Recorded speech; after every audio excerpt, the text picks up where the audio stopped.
بسم اللہ الرحمن الرحیم۔ ایک مشہور سوال، اللہ کے نیک بندوں پر ہی آزمائش اور پریشانی کیوں آتی ہے؟ اس سوال کے جواب میں شیخ الاسلام مفتی محمد تقی عثمانی صاحب فرماتے ہیں، اب سوال یہ پیدا ہوتا ہے کہ جب کسی کو دوسرے سے محبت ہوتی ہے تو محبت میں اس کو آرام پہنچایا جاتا ہے، راحت دی جاتی ہے، تو جب اللہ تعالیٰ کو اس بندے سے محبت ہے تو اس بندے کو آرام پہنچانا چاہیے، پھر اللہ تعالیٰ اس کو تکلیف کیوں دے رہے ہیں؟ اس کا جواب یہ ہے کہ اس دنیا میں کوئی انسان ایسا نہیں جو کبھی نہ کبھی کسی تکلیف میں مبتلا نہ ہوا ہو، کوئی نہ کوئی صدمہ اور پریشانی نہ ہو، چاہے وہ بڑے سے بڑا نبی اور پیغمبر ہو، ولی اور صوفی ہو، یا بادشاہ یا سرمایہ دار ہو، ایسا نہیں ہو سکتا کہ وہ دنیا میں تکلیف کے بغیر زندگی گزارے، اس لیے کہ یہ عالم یعنی دنیا اللہ تعالیٰ نے ایسی بنائی ہے کہ اس میں غم اور خوشی، راحت اور تکلیف سب ساتھ ساتھ چلتے ہیں۔ خالص خوشی اور راحت کا مقام دنیا نہیں ہے بلکہ وہ عالم جنت ہے، جس کے بارے میں فرمایا کہ لا خوف علیہم ولا هم یحزنون، یعنی وہاں نہ کوئی خوف ہے اور نہ غم ہے۔ اصل خوشی اور راحت کا مقام تو وہ ہے۔ دنیا تو اللہ تعالیٰ نے بنائی ایسی ہے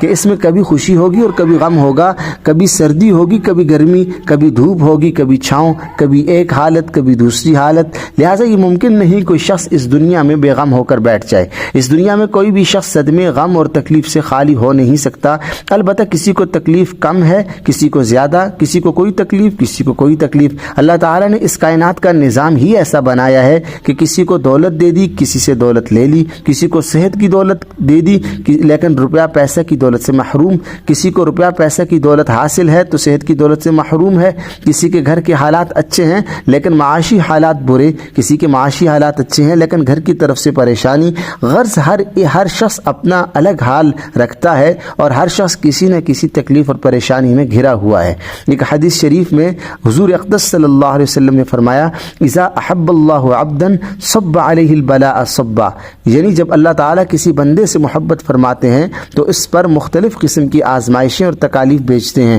وہ آزمائشیں اور تکالیف اس پر بارش کی طرح برستی ہیں۔ بعض روایات میں آتا ہے کہ فرشتے پوچھتے ہیں، یا اللہ یہ تو آپ کا محبوب بندہ ہے، نیک بندہ ہے، آپ سے محبت کرنے والا ہے، تو پھر اس بندے پر اتنی آزمائشیں اور تکالیف کیوں بھیجی جا رہی ہیں؟ تو جواب میں اللہ تعالیٰ فرماتے ہیں کہ اس بندے کو اسی حال میں رہنے دو، اس لیے مجھے یہ بات پسند ہے کہ میں اس کی دعا کی اور اس کی گریہ و زاری کی اور آہ و بکا کی آواز سنوں۔ یہ حدیث اگرچہ سند کے اعتبار سے کمزور ہے لیکن اس معنی کی متعدد احادیث آئی ہیں۔ مثلا ایک حدیث میں ہے کہ اللہ تعالیٰ فرشتوں سے فرماتے ہیں کہ میرے بندے کے پاس جاؤ اور اس کو آزمائش میں مبتلا کر دو، اس لیے کہ میں اس کی آہ و بکا اور اس کی گریہ و زاری کی آواز سننا پسند کرتا ہوں۔ بات وہی ہے کہ دنیا میں تکالیف اور پریشانیاں تو آنی ہیں،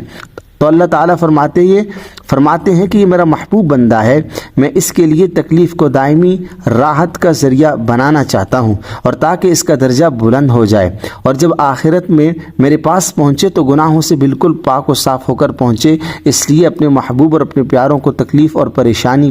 پریشانیاں عطا فرماتے ہیں۔ میرے والد ماجد حضرت مفتی محمد شفیع صاحب رحمہ اللہ بعض اوقات بڑے وجد کے انداز میں فارسی کا ایک شعر پڑھا کرتے تھے جس کا ترجمہ یہ ہے، یعنی بعض اوقات ہم اپنے دشمن کو پالتے ہیں اور اس کو دنیا کے اندر ترقی دے دیتے ہیں، اور اپنے دوست کو تکلیف دیتے ہیں اور اس کو مارتے ہیں۔ ہماری